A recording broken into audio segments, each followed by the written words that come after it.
रश्मी हे काय हालत केली? आई तू आली काय आता? जडेवर नमक चिराले. आई आली काय तू? त्या मतानं लग्न केलं तुझं चाललं असतं. हा पण्या निरा बेवडाच निघाला ना आई. ते आता ऐकलंच नाही तू तर म्हणतो त्याच्या घरी गाडी हाय. आहे ना गाडी, घरी गाडी आहे ना. हे एक दिवस नेते 12 दिवस घरीच बसते.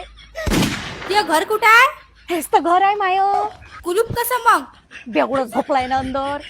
निरा दरवाजा उघडला की निरा मारतच बसते भले, म्हणून त्याला कुलूप लावून कोंडून दिलं मी. बरं आई तू लई दिवसानंतर आली ते घे पाणी घे. हट बाबा मी नाही पेत हे पाणी. का व त्या घरचे भांडे कुठे गेले? अहो या बेवड्यानं सारं मारू मारू माझ्या अंगावर भांडे फेकून दिले ना. त्यानं एक भांडणी ठेवलं. मी तुला काय सांगू, मी किती दुःखी आहे याच्यासोबत लग्न करून. लग्नाच्या पहिले मला चिव चिव म्हणे आणि आता दारू पिऊ पिऊ पिऊ पिऊ ढोबर आहे माणूस. अहो ह्या फरशीचं काय करून आली? अहो आई तो बेवडा आला की घरात याच्या पहिले नालीतच पडते, तर याला झाकण लावतो ना. आई तुलाही दिवसानंतर आली बस त्यासाठी मॅगी बनवतो. मी नाही खात पण मॅगी तूच खाय.